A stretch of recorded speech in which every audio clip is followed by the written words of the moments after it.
Greetings, Andy here again, and in this video I'm reflecting on what is possibly certainly one of the most pivotal years of my life. So I'm going to call it the 2002, the year that changed my life. And you know, I'll briefly touch on that, and I have done in pieces in previous videos, but this sort of pulls it all together. But mostly reflecting on the amazing music of this year. Certainly one of my favourites, and I've actually I've identified 33 albums from this year. Most of them are CDs, to be fair, but there's a handful of vinyl records that I've bought subsequently, mostly replacing original CDs or augmenting, shall we say.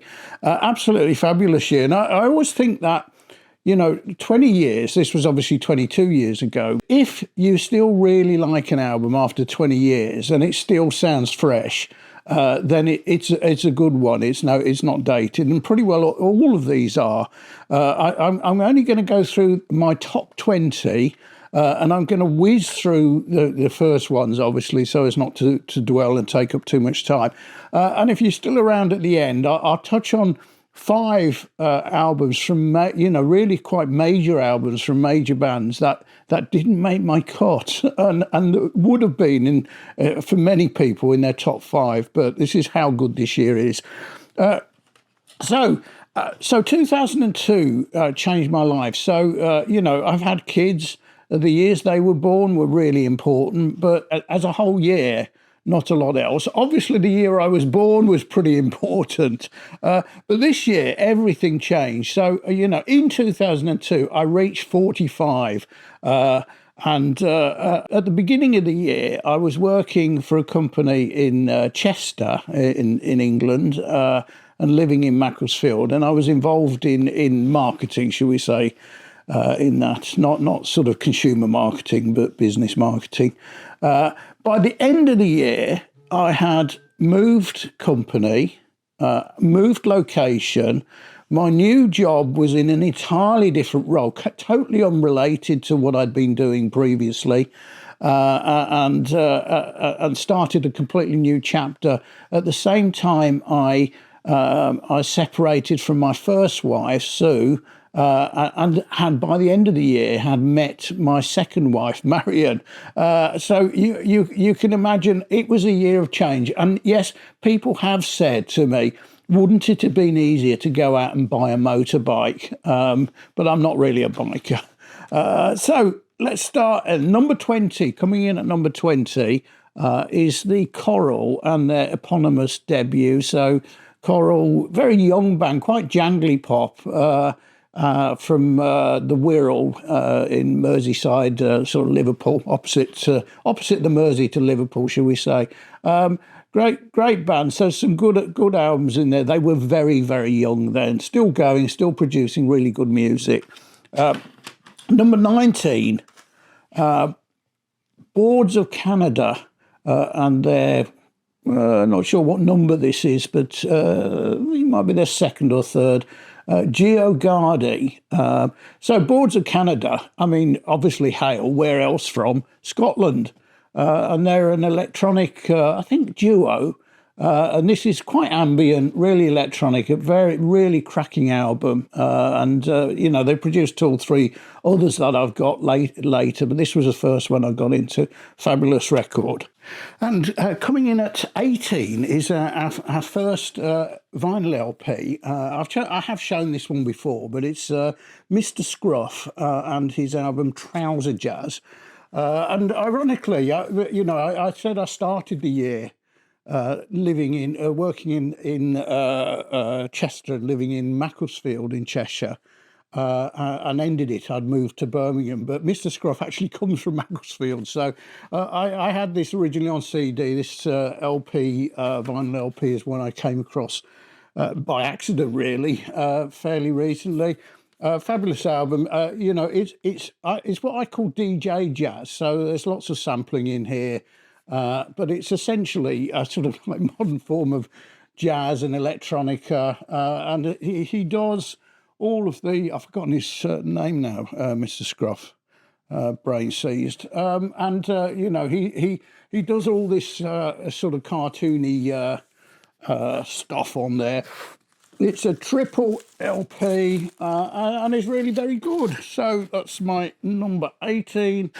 Number 17, Feeder, and the album Comforting Sound. Feeder hail from Newport in Gwent, which is where my dad comes from, and his family going back generations in Newport and in that area. Cracking album, indie music. I saw them with Marion, my second wife. We haven't got married then. I think the year after this, in 2003. So I really like them. This could have been higher, but I've just got so many great records to go through.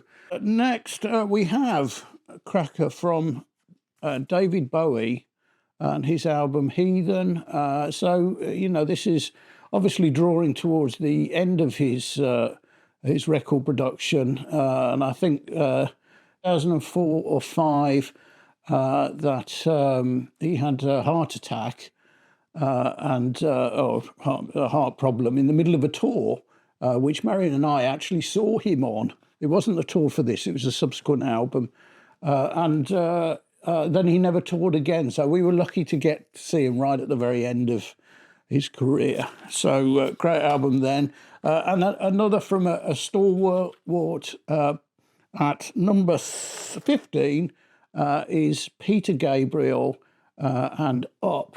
He produced a new album, I/O, last year, and this actually was the previous one to it, so effectively, other than live stuff and so on. Great album. He toured this in 2003 as Growing Up, and again Marion and I went to see it. It was sort of in the round, and memory serves that there were people on Bonnets and roller skates, maybe. I can't remember, it's all fading into time, but it was an interesting gig. So that's him. Number 14, DJ Shadow and the Private Press. And in a lot of ways, I actually prefer this to Introducing. It's his second album. If you know Introducing, then you'll know this. But I just find this sort of, he'd refined his art a little bit better, as good as Introducing was. Number 13, Damian Wright and O. So Damian, it's an Irish or folk singer-songwriter. Fabulous album this is, with the standout track, I think, is The Blower's Daughter. I absolutely love this. I listen to this a lot. Brilliant album. Number 12, we've got our next final LP, and this is from the Canadian post-rockers, Godspeed You, Black Emperor. And this is one of their sort of mid-year records, and it's called Yankee, that's YANQI UXO. And it's a sort of, they're very bonkers, quite left-wing band, and this is a sort of like all about, in their minds, the sort of, like, it's almost a conspiracy theory of how all these major enterprises in particularly in armaments and aerospace and so on, and they even on the back cover link record companies into it as well, how they're all interconnected in some ways, regardless of what the message is and whether it gels with you. It's fabulous music, and like pretty much everything which Godspeed You Black Emperor produce, entirely bonkers. It's a double, and for once it actually has the sides on there, so you know which one you're playing. Another one. So number 11 is the Cinematic Orchestra and their second album, Every Day. I love this album. So, the Cinematic Orchestra is sort of electronic. They try and produce sort of like cinematic sound. Their album after this was called The Man with the Movie Camera. Again, went to see them with that. And it was, it was all played as if it was a soundtrack to a movie. This is much more separate tracks on there. You know, it's electronic. They've got sort of guest vocalists on there. You know, starts with All That You Give, which has Fontella bass as the vocalist. Evolution is fabulous, also with her. Man with a Movie Camera is actually a track on here, but is a subsequent album extended out. And then the really brilliant All Things to All Men, which features Roots Maneuver, which is a sort of, you know, is it hit? Roots Maneuver is a sort of peculiarly British, laid back sort of, you know, hip hop. It was. I don't think they called it grime then. That came much later.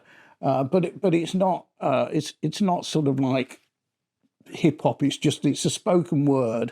But in really good. I love that track. So there you go, Cinematic Orchestra. It's another double, and all of these are on black vinyl, no coloured stuff. Then, and another LP at number 10, and it's Idlewild and The Remote Part. I'm not sure what number of their records this is. I probably should have looked it up.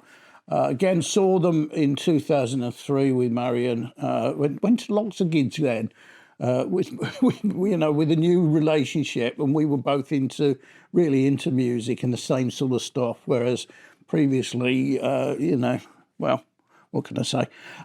So great songs. American English was a single, and it finishes with the fabulous in Remote Part / Scottish Fiction. Lovely band, Scottish sort of indie folk. Well, it's not folk, it's indie, but there's a slight sort of folky tinge to some of the songs. And just a single LP on black vinyl. And coming in at number 9, we have Beth Gibbons and Rustin Man, and their fabulous album Out of Season. And this was sort of like a real one-off. Beth Gibbons, obviously the singer from Portishead, absolutely beautiful. Rustin Man is otherwise known as Paul Webb, and he was the bassist in Talk Talk, another fabulous band. And you know, it's just absolutely lovely. As you know, what can I say? If you like Beth Gibbons, you like Portishead, you like Talk Talk, you'll absolutely adore this. It's absolutely fabulous. And next we have, I've talked about this one before, the CD that wants to be an LP, and it's Lemon Jelly and Lemon Jelly, oh my brain sees, and Lost Horizons. So you know, it's a triple fold paper one, and you know, there's lots of stuff in there. And it's sort of like themed with the night time, and it's daytime. I'm not going to go into it. I have talked about it before, but it's got the famous bad weather for ducks or whatever, good weather for ducks. What's it called? I can't remember. So that's that one, and next one, possibly. In my humble opinion, the greatest covers album ever produced. Can't think of a better one anyway. And that is Johnny Cash, American 4, The Man Comes Around. So this is the one with the amazing cover of Hurt on it. But it's also got, you know, Desperado on there. It opens with The Man Comes Around. It's got the cover of Bridge Over Troubled Waters. Even Danny Boy on there. And it's just a superb album. And we come to number 6. So just before we come to my top 5, Coldplay and A Rush of Blood to the Head. And this is Coldplay's second album. And to me, they peaked on this. So Parachutes, their first one, was really very good. This is absolutely superb. The subsequent one, X and Y, wasn't bad, and then after that, in my taste, they've sort of completely gone off the boil.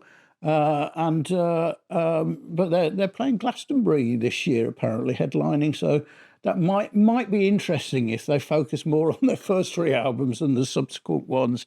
Just a lovely album. At number 5, we've got Interpol and Turn on the Bright Light. So this is Interpol's debut album, and it's to me it's brilliant. I mean, it's in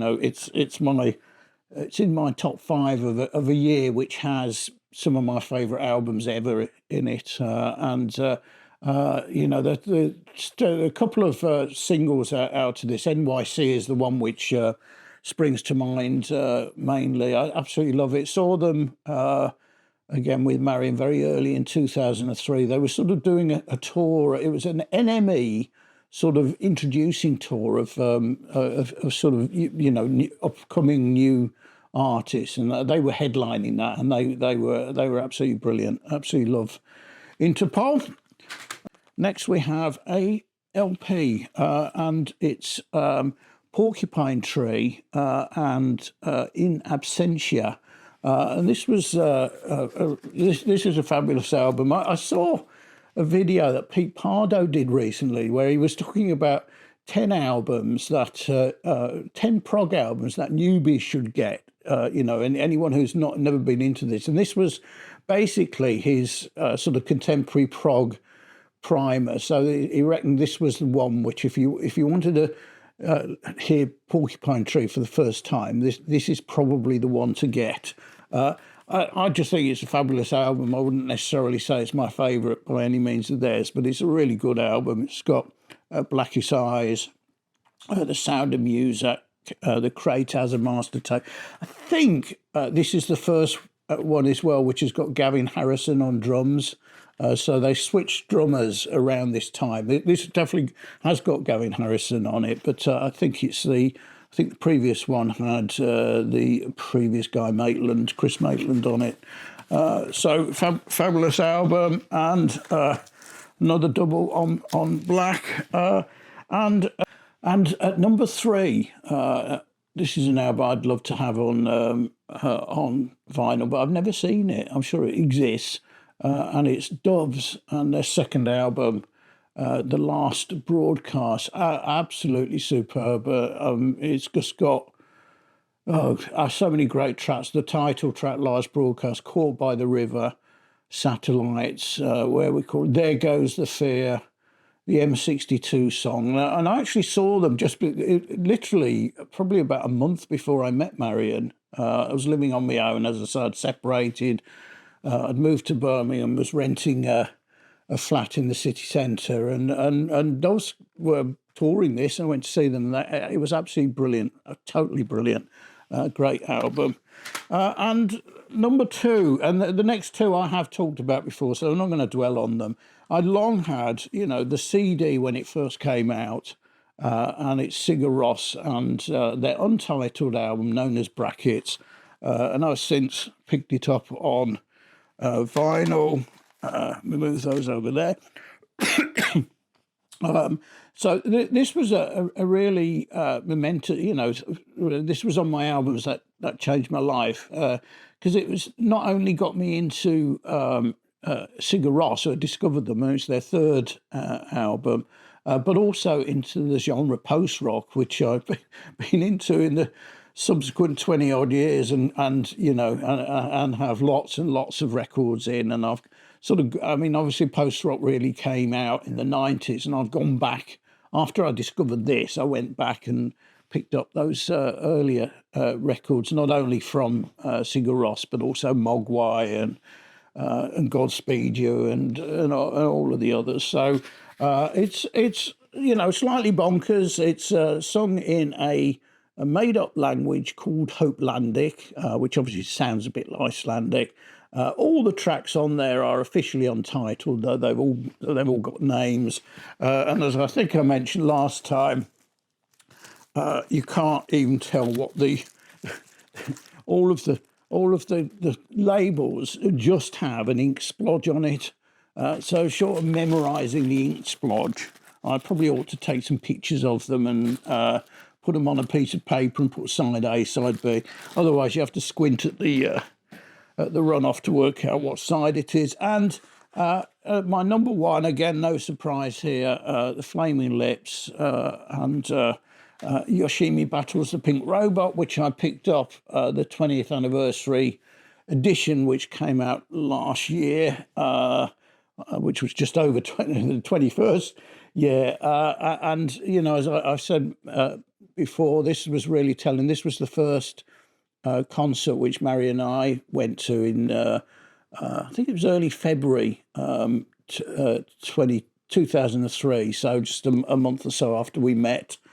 And saw this, and they were our band for a period, you know, so we saw them 5 or 6 times over the ensuing sort of 10 years, shall we say, when they were touring in the UK with their run of great albums. And you know, I wasn't able to go with Marion, but last year they toured again here and played the whole of this album. So I went to see them. So fabulous. So that's my top 20. And I promised to quickly whiz through some sort of honourable mentions which didn't make my cut, which for many people would do. So we've got Robert Plant, Dream World, the Red Hot Chili Peppers, By the Way, Queens of the Stone Age, Songs for the Deaf, Tom Waits, Alice. I'm not a lover. This was my number 33 of the list I found. I'm not a lover of Tom Waits, I confess. This was where Marion was, so this is one of hers. And Underworld and what's it called? 100 Days Off. So it's a good album. It's not one of their best, in my opinion. And there are just so many other ones I prefer. So. There you go. That's my, 2002, the year that changed my life, and it certainly did. It completely changed the direction in every which way, and just some wonderful music, which I still play to this day and never get fed up with. So thanks for watching. Cheers.